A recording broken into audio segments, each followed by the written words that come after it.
महाराष्ट्र भूषण पुरस्कार निवड समितीत उपमुख्यमंत्री एकनाथ शिंदेंचा समावेश. एकनाथ शिंदेंच्या समितीत समावेशाचा शासकीय आदेश जारी. शासनाच्या सर्व विभागांची माहिती सीएम डॅशबोर्डवर लवकरच उपलब्ध होणार. न्यायालय, रेरा तसंच कायदा व सुव्यवस्थेशी संबंधित सेवांचाही समावेश तर शासनाच्या सर्व विभागांचाही लवकरच समावेश करण्याचे मुख्यमंत्र्यांचे निर्देश. जन्ममृत्यू प्रमाणपत्रासाठी सबळ पुरावे आवश्यक. जन्ममृत्यू झाल्यावर 1 वर्षाहून अधिक काळानंतर प्रमाणपत्र मिळवताना सबळ पुरावे न दिल्यास किंवा दिल्यास अर्जदारावर फौजदारी कारवाई होणार. दादर रत्नागिरी विशेष रेल्वे फक्त 3 दिवसांसाठीच कायमस्वरूपी गाडीसाठी कोकणवासी आग्रही. दादर रत्नागिरी ही गाडी कायमस्वरूपी करणं अशक्य. रेल्वेतील सूत्रांची माहिती. लीलावती रुग्णालयात तब्बल 1250 कोटींचा घोटाळा. वांद्रे पोलीस ठाण्यात रुग्णालयाच्या माजी विश्वस्तांविरोधात 3रा गुन्हा दाखल तर ईडीकडेही तक्रार दाखल. संचालक प्रशांत मेहता यांचे जुन्या विश्वस्तांविरोधात गंभीर आरोप. मुंबई उपनगरात म्हाडा लवकरच 50 ओपन जिम उभारणार. सर्वसामान्य कुटुंबातील तरुणांसाठी झोपडपट्टी सुधार मंडळाचा पुढाकार. ठाणे जिल्ह्यातील प्रदूषणकारी कारखान्यांची चिंताजनक माहिती समोर. जिल्ह्यातील तब्बल 4895 कारखाने प्रदूषणकारी असल्याचं उघड. कल्याणमध्ये 2557 सर्वाधिक प्रदूषणकारी कारखान्यांची संख्या. राज्य सरकारी कर्मचारी संघटनेकडून आज महिला मेळाव्याचं आयोजन. महिला कर्मचाऱ्यांना मेळाव्याला जाण्यासाठी सवलत. महिला कर्मचाऱ्यांना दुपारी 2 वाजता कार्यालय सोडण्याची अनुमती. मुंबईत मंगळवार ठरला यंदाचा सर्वात उष्ण दिवस. सांताक्रूजमध्ये 39 अंश तापमानाची नोंद. उष्णतेच्या लाटेचा इशारा दिल्यानंतर मंगळवारी मुंबई आणि परिसरातील तापमानात अचानक वाढ. घराबाहेर ध्वज लावण्यासाठी महापालिकेची लेखी परवानगी बंधनकारक. महापालिकेची उच्च न्यायालयात भूमिका. पुणे पोलीस आयुक्तालयाची नवी इमारत 2 वर्षात पूर्ण होणार. सार्वजनिक बांधकाम विभागाकडून काम सुरू.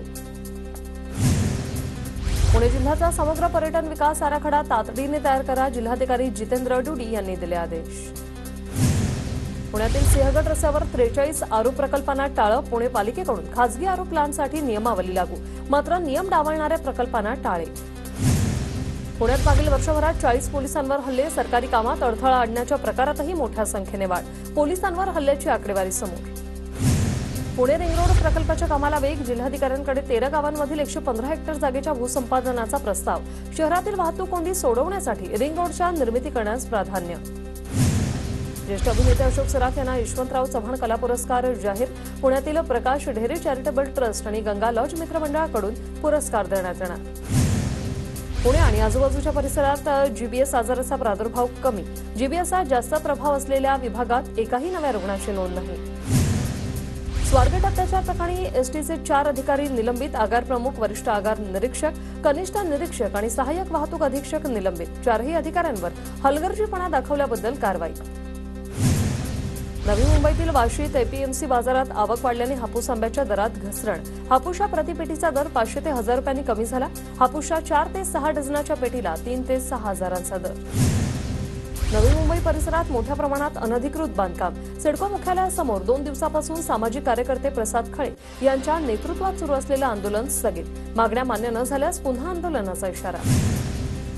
नवी मुंबईच्या खारघरमध्ये धमकी देतानाचा व्हिडिओ व्हायरल. हातात धारदार शस्त्र घेऊन धमकावत असल्याचा व्हिडिओ व्हायरल.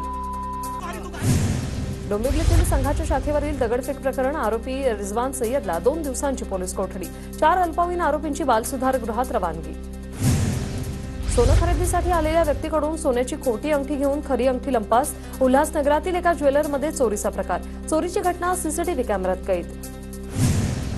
अंबरनाथ आणि बदलापूरमध्ये मागील 2 दिवसात तापमानात मोठी वाढ. बदलापूरचं तापमान 42 अंशावर तर मुरबाडमध्ये 43.3 अंश सेल्सिअस तापमानाची नोंद. हत्येच्या गुन्ह्यात 7 वर्ष शिक्षा भोगून आलेल्या आरोपीला पुन्हा उल्हासनगर पोलिसांकडून बेड्या. शहरात खुलेआम बंदूक आणि जिवंत काडतुसं घेऊन फिरत असल्यानं अटक. प्रवीण उर्फ गोलू अशोक वर्मा असं आरोपीचं नाव.